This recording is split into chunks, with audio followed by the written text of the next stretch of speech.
Ladies and gentlemen, welcome back to another episode of American Homicide. My name is Jake Ryder, and today we have two very interesting cases. The unsolved case today is silently solved, as we'd like to say. The reason I would say it's silently solved is because the case we're looking at is the murder of Ken McElroy. Ken Rex McElroy, as everyone seems to know him of. He was shot multiple times. It's a quote-unquote unsolved murder, and you'll understand why I'm saying that at the time. Now, Ken was not the nicest guy around. Everyone needs to understand this. He has criminal charges for assault with attempt to kill. He shot and killed, he didn't shoot or kill anyone, but he did shoot, I think 2 or 3 people. Legitimately pulled out his gun and shot multiple people. So, not the nicest guy around, but does that mean he deserves murder? Well, let's let you find out. What was that sound, you might ask? I don't even know. Let's figure this out. So, Ken Rex McElroy, born on June 1st, 1939, was a resident of Skidmore, Missouri, in the United States. He was known as the town bully because McElroy's unsolved killing became the focus of international attention. I just can't read today. Oh my gosh. Over the course of his life, McElroy was accused of dozens of felonies, including assault, child molestation, statutory rape, arson, animal cruelty, hog and castle rustling, and burglary. In all, he was indicted 21 times but escaped conviction each time except for the last one, which was burglary. In 1981, McElroy was convicted of shooting and severely injuring the town's 70-year-old grocer, Ernest Bowenkamp, the previous year. McElroy successfully appealed the conviction and was released on bond, after which he engaged in an ongoing harassment campaign against the victim, Bowenkamp, and others who were sympathetic towards him, including the town's Church of Christ minister. He appeared in a local bar, the D&G Tavern, armed with an M1 Garand rifle and bayonet, and later threatened to kill Bowenkamp. The next day, McElroy was shot to death in broad daylight as he sat with his wife, Trina, in his pickup truck on Skidmore's Main Street. He was struck by bullets from at least 2 different firearms in front of a crowd of people estimated between 30 and 46 people large. To date, no one has been charged in connection with McElroy's death. So, he was the 15th of the 16th child born to a poor migrant tenant farming couple named Tony and Mabel McElroy, who had moved between Kansas and the Ozarks before settling out of Skidmore. And see, everyone knows where the Ozarks are because of that awesome TV show on Netflix. He dropped out of school at the age of 15 in the 8th grade and quickly established a local reputation as a cattle rustler, a small-time thief and womanizer.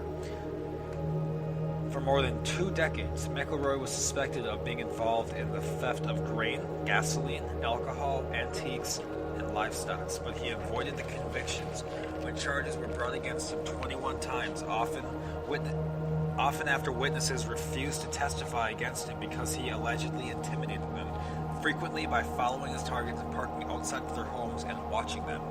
He was represented by defense attorney Richard Gene McFadden of Gallatin, Missouri. I should try to get whatever's in my mouth spit out because it's hard to speak today. McElroy fathered more than 10 children with different women. He met his last wife, Trina McLeod, when she was just 12 years old and in the 8th grade. He statutorily raped McLeod repeatedly, and also burning her house down and shooting the family dog before her parents relented and agreed to her marriage. So he literally went fucking scorched earth on this family to allow their 12-year-old daughter to marry a grown man. He's an adult by now, by the way. This is not also in 8th grade, whatever. No. He's an adult trying to... Oh, it's ridiculous. It's crazy that was allowed to fucking happen. And, this wasn't in, 1842. This was in, the fucking 70s, dude. You know? This is crazy.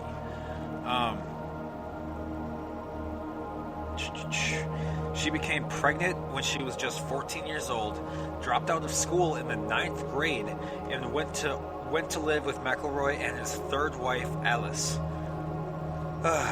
So McElroy divorced Alice and married Trina in order to escape charges of statutory rape, to which she was the only witness. 16 days after Trina gave birth, both she and Alice fled to Trina's mother and stepfather's house. According to court records, McElroy tracked them down and brought them back. He then returned to Trina's parents when they were away and once again shot the family dog and burned down the house. Crazy, crazy, crazy. Based on Trina's story, McElroy was indicted in June 1973 for arson, assault, and statutory rape. He was arrested, booked, arraigned, and released on a $2,500 bail. Proof that cash bail is a bullshit system. It always has been. How can you pay for... So if someone who can afford their way out can buy themselves out, but someone who can't buy it with the exact same crime is somehow more convinced or more able to do the crime again while they're out on bail? Like, what the fuck are you talking about? It's the dumbest concept I've ever heard of. Trina and her baby were placed in foster care in Mayville, Missouri. McElroy sat outside the foster home for hours at a time staring at it. He told the foster family that he would trade girl for girl to get his child back, since he knew where the foster family's biological daughter went to school and what bus route she rode. Additional charges were filed against McElroy for this, obviously. On July 27, 1976, Skidmore farmer Romaine Henry said McElroy shot him twice with a shotgun after Henry challenged him for shooting weapons on Henry's property. So, McElroy goes on Henry's property. Henry's like, hey dude, you can't shoot guns on my property. McElroy goes, turns and shoots him. He's the owner of the fucking whatever. McElroy was charged with assault with intent to kill. McElroy denied he was even at the scene.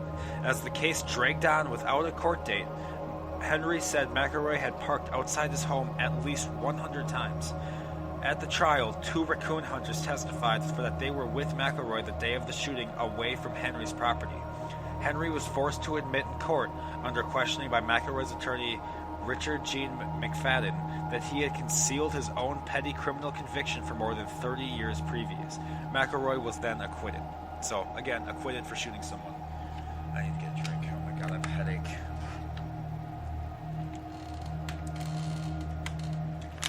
Oh man. In 1980, one of McElroy's children got in an argument with a clerk, Evelyn Sumney, in a local grocery store owned by 7-year-old Ernest Bo Bowenkamp and his wife, Lois, for allegedly because young McElroy, the child, tried to steal some candy. McElroy began stalking the Bowenkamp family and eventually threatened Bo Bowenkamp in the back of the store with a shotgun in hand. In the ensuing confrontation, McElroy shot Bowenkamp in the neck. Bowenkamp survived, and McElroy was arrested and charged with attempted murder. McElroy was convicted at the trial of assault, but freed on bail pending his appeal. So, got out, of course. Immediately after being released to the post-trial hearing, McElroy went to the T&G Tavern with the local bar with an M1 Garand with a bayonet attached and made graphical threats about what he would do to Mr. Bowenkamp. This led to several patrons deciding to see what they could legally do to prevent McElroy from harming anyone else. Nottoway County Sheriff Dan Estes suggested they form a neighborhood watch, because those always fucking work. If you didn't know, neighborhood watch communities have an increase in crime. So that's a little fun fact. McElroy's appeal hearing was again delayed. On the morning of July 10th, 1981, the townspeople met at the Legion Hall in the corner with Sheriff Estes to discuss how to protect themselves. During the meeting, McElroy arrived at the T&G Garden with Trina. As he sat at the bar, as he sat drinking at the bar, word got back to the men at the Legion Hall, which is not far away. This is like literally right next door. It's literally the next building over, so it's not very far away. They didn't have to like travel in vehicles to go. No, the word got quick because it was right next door. Where was I? I don't even know where I was. Okay. During the meeting, McElroy arrived at the garden. Word got back to the men at the Legion Hall that he was in town. Sheriff Estes instructed the assembled group not to get into a direct confrontation with McElroy, but instead seriously considering forming the Neighborhood Watch program. Estes then drove out of town in his police cruiser, so he was like, obviously they're going to do something, and I'm not going to be the guy to see it. So, the citizens decided to go to the tavern en masse. The bar soon was filled absolutely completely. Nobody was following COVID protocol, is what I'm trying to say. After McElroy finished his drinks, he purchased a 6-pack of beer, left the bar, entered his pickup truck, and the driver's side, Trina was in the passenger seat. During this time, there was discussion among the group, and while he was sitting in the truck, someone shot at McElroy while he was sitting. He was shot at several times and hit twice. Once by a centerfire rifle and once by a .22 rimfire rifle. All in all, there are 46 potential witnesses to the shooting, including Trina McElroy, who was in the truck with her husband when he got shot. I typed that twice. No one called for an ambulance. Only Trina claimed to identify a gunman. Every other witness was either unable to name an assailant or claimed not to have seen who fired the fatal shots, or had seen not to have even heard the shots go off, which is hilarious. The DA declined to press charges. An extensive federal investigation did not lead to any charges. One local resident later told investigators when he asked what happened, he replied he needed to kill him. So, McElroy was buried at the Memorial Park Cemetery in St. Joseph, Missouri on July 9th, 1984. Trina filed a $5 million wrongful death suit against the town of Skidmore, County of Nottoway, Sheriff Dan Estes, Steve Peters, who was the mayor of Skidmore, and Del Clement, who was the person that Trina accused of being the shooter, but who was never actually charged. The case was later settled out of court by all parties for the sum of $17,600, with no one admitting guilt for the stated reason of avoiding costly legal fees should the suit proceed. Trina remarried and moved to Lebanon, Missouri, where she later died of cancer on her 55th birthday of January 24th, 2012. So, I, for one, feel horrible altogether for Trina, because she was literally forcibly taken away from her family to marry some old Fruit Loop who got her pregnant at 14 years old. It's fucked up altogether. So, which is why in the beginning when I was like, is this one of those homicides that's justifiable? And everyone was just like, whatever. The town sheriff says that it seems that everyone in town knows, but no one in town is willing to give it up. And it seems that it's just one big secret within that town. So much so, I think HLN's even doing like a special on it or something. It might be, and I don't know if it's HLN or not, but that's one of the craziest stories I've ever heard. So this next case is the solved case of Charles Whitman, who was the University of Texas tower shooter. Whitman was only age 25 years old when he did this. He was killed, obviously, by gunshot wounds because the police had to take him out because he was shooting everyone. He also is known as the Texas Tower Sniper. And, you know, this is one of those things where I guess you'll figure out, you know, if you know my background and why I think people need to worry about their mental health as much. Like, if you crack your brain, like, if you fall and hit your head, you should probably worry about the same way as if you fell and broke your arm. Like, it's a big deal. It's a really big deal that you take care of yourself. I'm not suggesting that this guy fell and hit his head and went crazy. I'm not suggesting that people who hit their head become mass murderers. I'm not suggesting that at all. But what I am suggesting is that Aaron Hernandez had severe brain damage himself, and it wasn't a great look. It wasn't a great look. So, Charles Whitman was an American mass murderer who became infamous as the Texas Tower Sniper.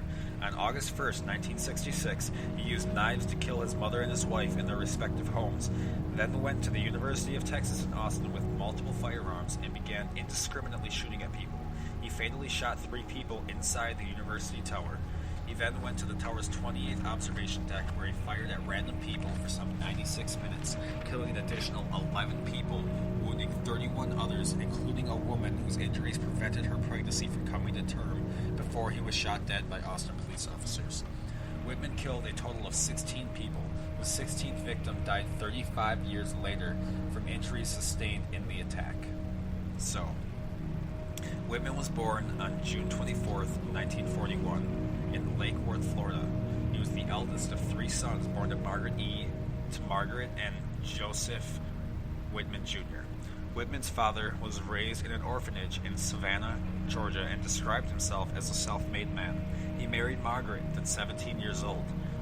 The marriage of Whitman's parents was married by domestic I'm so sorry. The marriage of Whitman's parents was marred by domestic violence. Whitman's father was an admitted authoritarian who provided for his family but demanded near perfection from all of them. He was known to physically, emotionally, and sexually abuse his wives, and physically and emotionally abuse his children. As a boy, Whitman was described as a polite child who seldom lost his temper. He was extremely brilliant, and an examination at the age of 6 revealed his IQ to be at least 139, which is very, very high. Whitman's academic achievements was encouraged by his parents, and any inclination of failure or a lethargic attitude were met with absolute discipline, often physical, from his father. His father was very hardcore. Margaret Whitman was a devout Roman Catholic who raised her sons in the same religion. The Whitman brothers regularly attended Mass with their mother, and all 3 brothers served as altar boys at the Sacred Heart Roman Catholic Church. Whitman's father was a firearms collector and enthusiast who often taught each of his sons how to shoot, clean, and maintain weapons. He regularly took them on hunting trips, and Charles became an avid hunter and accomplished marksman. His father said Charlie could plug the eye out of a squirrel by the time he was 16. For Whitman joined the Boy Scouts at age 11. He became an Eagle Scout at 12 years and 3 months, reportedly the youngest of any Eagle Scout up to date. Whitman also became an accomplished pianist at the age of 12. At around the same time, he began an extensive newspaper route. So, none of this means, everybody in Wisconsin at the age of 7 goes hunting with their parents. Doesn't mean anything. I've hunted all the time, still hunt. Doesn't mean that I'm going to go and hit up a tower and commit some crazy shit. I'm just trying to explain his background here. On September 1st, 1955, Whitman entered the St. Anne's High School in West Palm Beach, where he was regarded as a moderately popular student whose intelligence was noted by his teachers and peers. By the next month, he had saved enough money from his newspaper route to purchase a Harley-Davidson motorcycle, which he used on his route. Without telling his father beforehand, Whitman enlisted in the United States Marine Corps 1 month after his June 1959 graduation from high school, where he had graduated 7th in the class of 72 students. Whitman had told a family friend that the catalyst for his enlistment was an incident a month earlier in which his father had beaten him and thrown him into the family swimming pool because Whitman had come home drunk. Whitman left home on May 6th, having assigned an 18-month tour of duty with the Marines at Guantanamo Bay. His father still did not know that he had enlisted. As Whitman traveled towards Parris Island, his father learned of his action and telephoned a branch of the federal government trying to have his son's enlistment canceled. So that's how controlling he is. During Whitman's initial 18-month service in 1959 and 1960, he earned the Sharpshooter's Badge and the Marine Corps Expeditionary Medal. He achieved 215 of 250 possible points on marksman tests, doing well when shooting rapidly over long distances as well as moving targets. After completing his assignment, Whitman applied to the U.S. Navy and Marine Corps Scholarship Program, intending to complete college, and became a commissioned officer. Whitman earned high scores in required examination on the required examination, and the selection committee approved his enrollment at the preparatory school in Maryland, where he had completed courses in the mathematics and physics before he was approved to transfer to the University of Texas at Austin to study mechanical engineering. On September 15, 1961, Whitman entered the mechanical engineering program at the University of Texas at Austin. He was initially a poor student. His hobbies included karate, scuba diving, gambling, and hunting. Shortly after his enrollment in university, Whitman and his two friends were observed poaching a deer, with a passerby noting the license plate number and reporting them to the police. The trio were butchering the deer in the shower, oh my god, at Whitman's dormitory when they were arrested. Whitman was fined $100, which is equated to around $1,000 in 2021 dollars for the offense.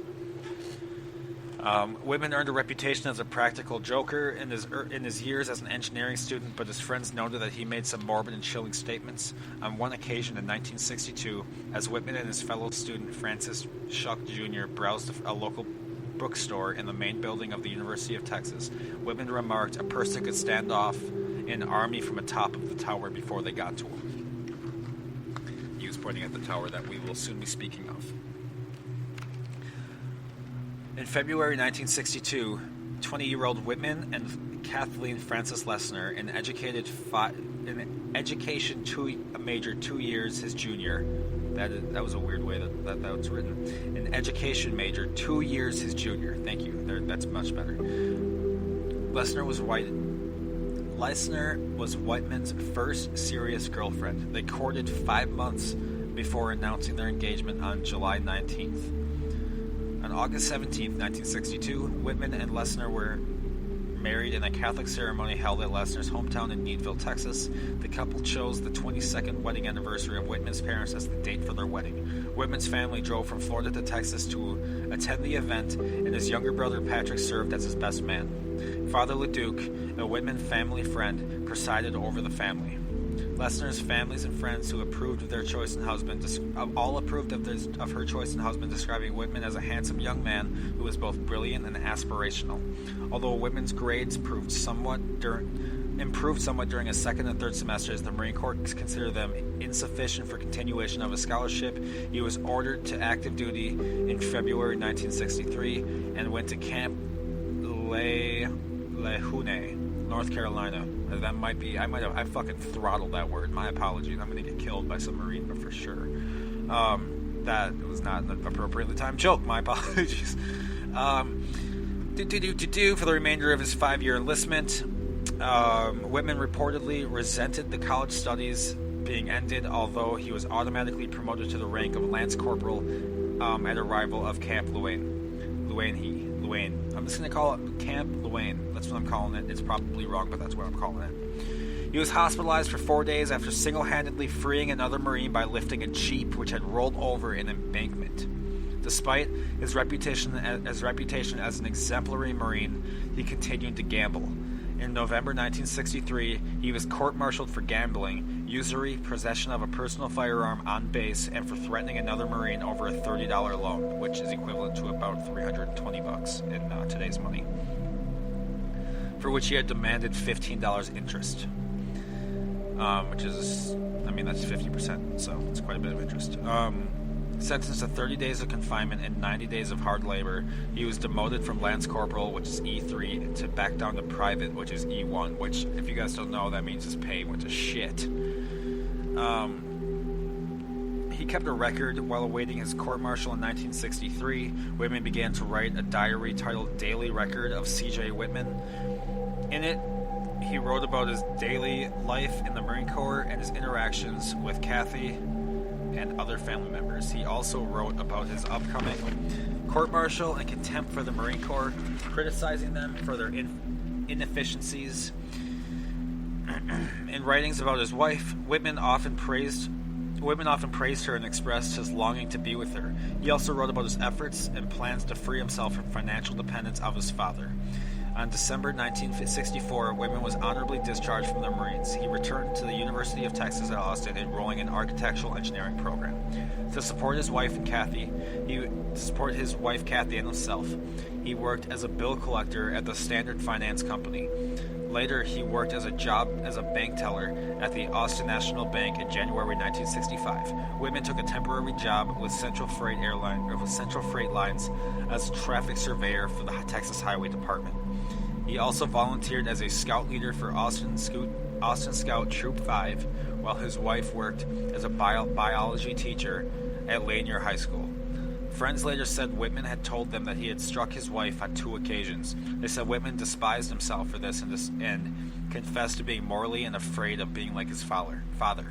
In his journal, Whitman lamented his actions and resolved to being a good husband and not abusive as his father had been towards him.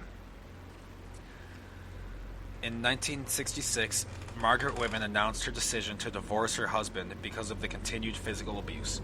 Charles Whitman drove to Florida to help his mother move to Austin. Whitman was reportedly so afraid that his father would resort to violence against his mother as she prepared to leave that he summoned a local policeman to remain outside his house while his mother packed her belongings. Whitman's youngest brother, John, also left Lake Worth and moved to Austin with his mother. Patrick Whitman, his middle son, remained in Florida and worked in his father's plumbing supply business. In Austin, Whitman's mother took a job in the cafeteria and moved into her own apartment, although she remained in close contact with Charles. Whitman's father later said he had spent more than $10,000. He had spent more than $1,000, which is around $10,000 today, on long-distance phone calls to both his wife and Charles, begging his wife to return and asking his son to convince her to come back. During this stressful time, Whitman was abusing amphetamines and experiencing severe headaches, what he described as being tremendous. During his time in the Marines, he had multiple head injuries, and it's also said that while he was lifting that Jeep over, he also smashed his head on one of the parts of the Jeep while it was rolling over. So I want to bring that up because head trauma seems to consult to CTE, which degrades the decision part making of your brain, which can lead to you doing something really stupid and irrational very quickly. The day before the shootings, Whitman bought a pair of binoculars and a knife from the hardware store and some Spam from a 7-Eleven convenience store. He picked up his wife from her summer job as a telephone operator before he met his mother for lunch at the Wyatt Cafeteria, which was close to the university. At about 4 p.m. on July 31st, 1966, Charles and Kathy Whitman visited their close friends John and Fran Morgan. They left the Morgans' apartment at 5:50 p.m. so Kathy could get to her 6 p.m. to 10 p.m. shift. At 6:45, Whitman began typing his suicide note, a portion of which read, "I do not quite understand what it is that compels me to type this letter. Perhaps it is to leave some vague reason for the actions that I have recently performed. I do not really have an understanding myself these days. I am supposed to be an average, reasonable, and intelligent young man. However, lately, I cannot recall when it started. I have been a victim of many unusual and irrational thoughts. These thoughts consistently reoccur, and it requires a tremendous mental effort to concentrate on useful and progressive tasks." In his note, he went on to request an autopsy be performed on his remains after he was dead to determine if there was a discernible biological contributory cause for his actions and for continuing and increasingly intense headaches. He also wrote that he had decided to kill both his mother and wife.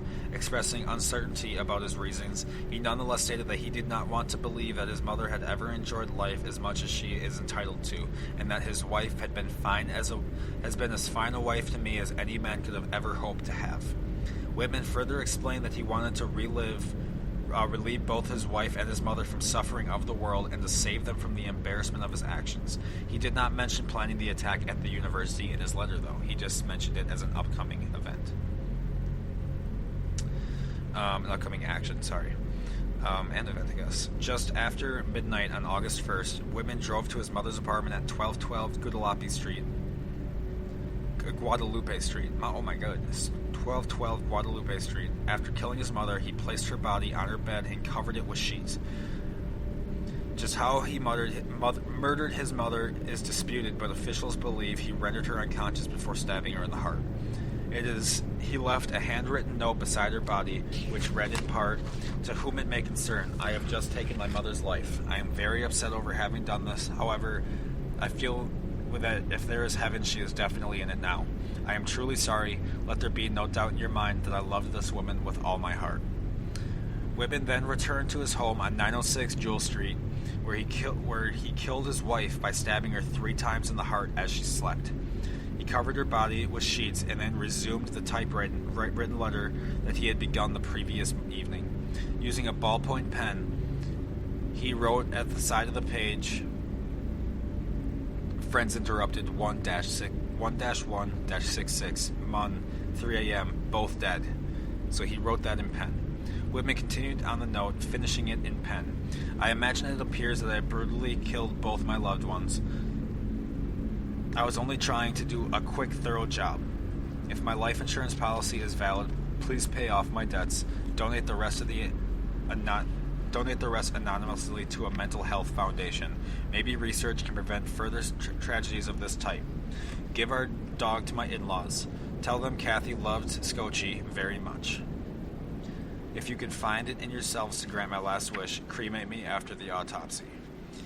He also left instructions in the rented house requesting that 2 rolls of camera film be developed, and he wrote personal notes to each of his brothers. Whitman's last note on the envelope said "Thoughts for the day," in which he had stored a collection of written admonitions. He added on the outside of the envelope 8-1-66, which was the date. "I never could quite make it. These thoughts are too much for me." At 5:55 a.m. on August 1st, Whitman phoned his wife's supervisor to the Bell system to explain that Kathy was ill and unable to make it to work that day. He made a similar phone call to his mother's workplace 5 hours later. Whitman's final journal entries were written in the past tense, suggesting that he has already killed his wife and mother. At approximately 11:35 a.m., Whitman arrived to the University of Texas at Austin campus. He falsely identified himself as a research assistant and told the security guard that he was there to deliver equipment.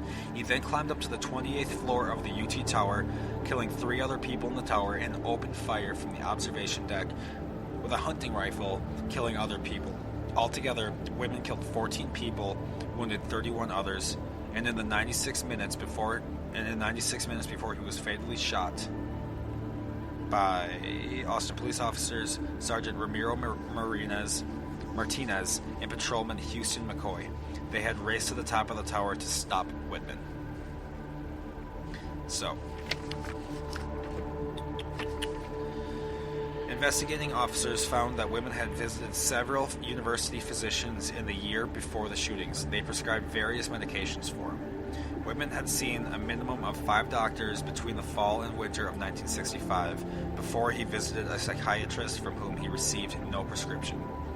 At some other time, he was prescribed Valium by Dr. Jan Coachram, who recommended he visit a campus psychiatrist. Whitman then met with Maurice Dean Heatley, a staff psychiatrist at the University of Texas Health Center, on March 29, 1966. Whitman referred to his visit with Heatley as his final suicide note, writing, "I talked with the doctor once for about 2 hours and tried to convey him that my fears that I felt become overwhelmingly violent impulses. That to convey him about my fears that I felt and that the violent overwhelmingly impulses." Blah, blah, blah. I can't say that line for whatever reason. "After one visit, I never saw the doctor again, and since then have been fighting my mental turmoil alone to seemingly no avail." Heatlin's notes on the visit said this massive, muscular youth seemed to be oozing with hostility, that something seemed to be happening to him that he didn't seem to recognize to be himself. He readily admits having overwhelmed periods of hostility with very minimum of provocation. Repeated inquiries attempting to analyze his exact experiences were not too successful, with the exception of his vivid reference to thinking about going up to the tower with a deer rifle and to start shooting people. Autopsy. Although Whitman had been prescribed drugs and was in possession of dexedrine at the time of his death. The toxicology was delayed because Whitman had been embalmed on August 1st after his body was brought to the Cook Funeral Home in Austin. However, an autopsy had been requested in the suicide notes left by Whitman and was then approved by his father, so it was obviously paid for by his father. On August 2nd, an autopsy was conducted by Coleman Deschanard, a neuropathologist at Austin State Hospital, at the funeral home. Urine and blood were removed to test for traces of amphetamines and other substances. During the autopsy, Deschanard discovered a pecan-sized brain tumor, which he later labeled an astrocytoma, to which exhibited a small amount of necrosis. Deschanard concluded that the tumor had no effect on Whitman's actions. These findings were later revised by the Connolly Commission. It is the opinion of the task force that the relationship between the brain tumor and Charles J. Whitman's actions on that day cannot be established with clarity, meaning that just because you don't think it was there, it didn't cause anything, doesn't mean that that's actually true, because at the time they just didn't know. And as we know now, it probably did cause some sort of thing. So the Connolly Commission was formed by Texas Governor John Connolly, which was a task force to examine the autopsy findings and material related to the Whitman's actions and motives. The commission was composed. Oh my goodness! I need to see a neurosurgeon. My goodness, was composed of neurosurgeons, psychiatrists, pathologists, psychologists, including Stuart Brown, M.D. at the University of Texas Health Center, and directors. He was the director of the University of Texas Health Center. John White and Maurice Heatley, which was his, if you remember, his former psychiatrist. The commission's toxicology test revealed nothing significant.